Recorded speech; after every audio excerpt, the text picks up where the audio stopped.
Earth has just been visited by the perfect solar storm.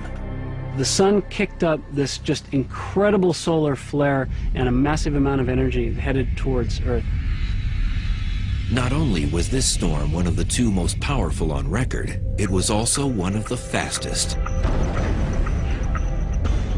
Ejecting from a sunspot aimed directly at Earth, it raced from the sun to our planet in less than 18 hours. Now it takes a really fast rocket ship years to get to the sun. This storm, this cloud of electrified particles, managed to get here in less than a day. That's incredibly fast. Fortunately, the perfect solar storm took place in 1859, when the only technology vulnerable to the onslaught was the telegraph. Since the era in which we have become dependent on high technology, we've yet to see another perfect solar storm. The question remains, could it happen again? What if we have another one like that? Can we have another perfect storm? Well, I'd say yes, we can. There's no doubt about that.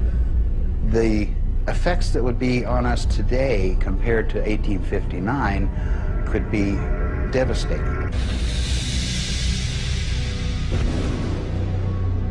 The effects on Earth and on our communication systems, we don't exactly know. That's the scary part.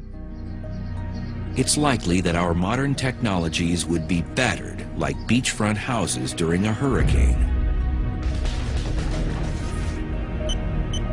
Imagine if we lost all the satellites that relay cell phone calls, television signals, and bank transactions.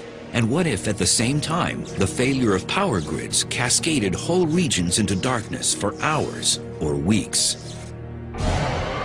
If these essential services couldn't be restored quickly, chaos wouldn't be far behind.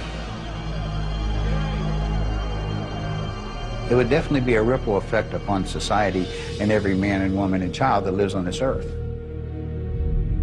Solar storms can be as hard to predict as hurricanes.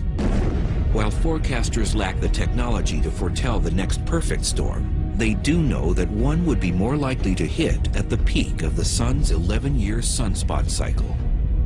What happens is the sun reverses the direction of its magnetic field every 11 years. So in 22 years, it reverses and comes back to where it was. As we near the reversal every 11 years, the number of sunspots increases, and there's a spike in solar activity. We call that period solar maximum.